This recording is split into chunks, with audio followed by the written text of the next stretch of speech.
یہ فقط ہمارے اوپر اس لیے ہے کہ ہم اپنے لیے جی رہے ہیں۔ آج تو اپنا جینا مرنا ان کے نام کرتے ہیں، کائنات کی ہر شے تیرے قدموں پہ آ پڑے گی، جنات بھی تجھے کہیں گے اے خدا کے بندے ہم تجھے ڈرانے نہیں، ہم تیری غلامی کرنے آئے ہیں۔ وہ حضرت امیر ملت پیر سید جماعت علی شاہ صاحب رحمۃ اللہ علیہ، آپ کا ایک مرید آ گیا، حضور میرے بچے میں جن آ گئے، حضور بڑے بڑے پیروں کو دکھایا ہے، حضور نکلتے نہیں، فرمایا لے کر آؤ۔ اب جب لے کر آیا تو وہ بچہ سجدے میں پڑ گیا، قدموں میں گر گیا، فرمانے لگے اٹھ کے مجھ سے بات کر۔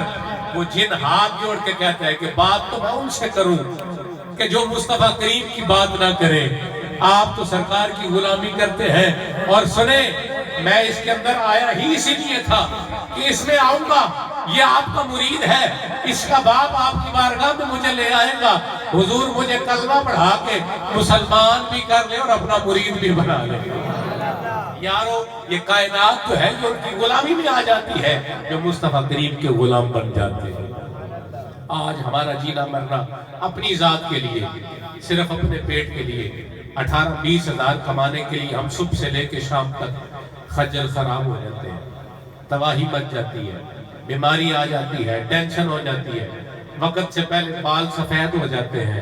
ارے ناداں چھوڑ اس چکر کو، آج سرکار مدینہ کی غلامی میں۔ میں تجھے بتاؤں وہ حضرت عبد الرحمن بن عوف، ہاں خدا کی قسم اتنے بڑے مالدار کہ آج تک اتنا مال کسی کے پاس نہیں۔ میں شہر مدینہ میں گیا، ایک جگہ سے رستہ بند تھا تو ہم نے دوسرا چکر لیا۔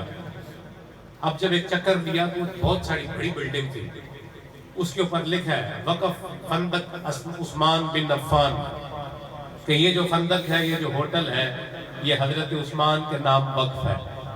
میرے ساتھ ایک مدینہ طیبہ کے ساتھی تھے، میں نے کہا یہ ہوٹل یہ انہوں نے حضرت عثمان کے نام وقف کیا ہے، یہ کس نے کیا ہے؟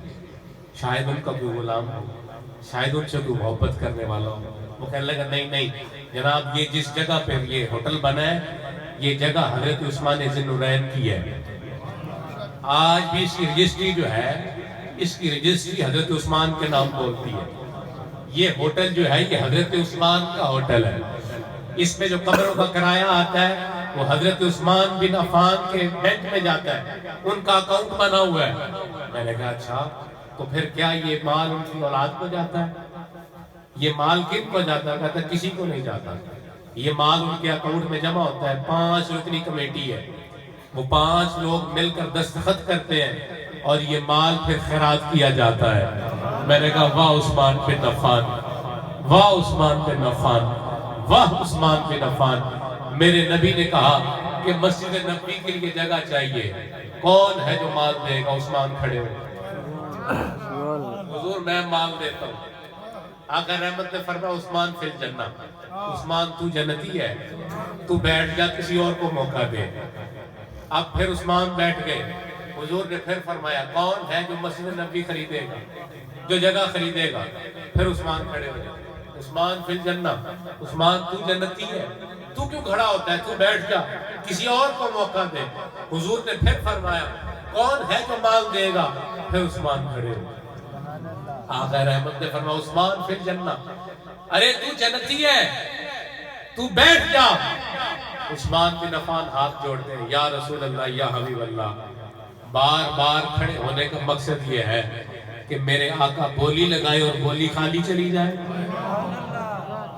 کہیں کل کو کوئی لکھنے والا یہ نہ لکھے کہ نبی دین کے لیے مال چاہ رہا تھا تو کوئی دینے والا نہیں تھا۔ لکھنے والا جب لکھے یہی لکھے کہ جب نبی نے آواز بلند کی عثمان غنی سب سے آگے۔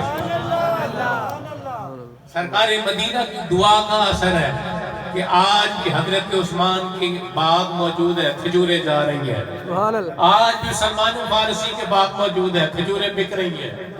آج بھی ان کی پراپرٹیاں موجود ہیں اور ان کے نام پہ اکاؤنٹ بنے ہیں، اور وہ سارا پیسہ جو ہے وہ خیرات کیا جاتا ہے۔ یاران محبت، یہ وہ لوگ ہیں جنہوں نے اپنا تن، من، دھن، ہر شے سرکار کی بارگاہ میں ایسے پیش کر دی۔ لیکن اللہ نے کیا کیا؟ کہا لوگ سمجھیں گے کہ انہوں نے سب کچھ دے دیا، اب یہ کنگال ہو گئے، بھوکے ہو گئے. نہیں، ان کا رب ان کو قیامت تک کے لیے سخی کر دے گا، غریب بنا دے گا. ارے تو اور میں مر جائے، ہمارے اکاؤنٹ فریز ہو جاتے ہیں، ہماری پراپرٹیاں منتقل ہو جاتی ہیں، ہمارے بینک رک جاتے ہیں، ہماری چیزیں ختم ہو جاتی ہیں. یہ سرکار کے غلام ہیں جنہوں نے حضور سے وفا کی، قیامت تک ان کے نام چلتے رہیں گے، ان کے بینک چلتے رہیں گے.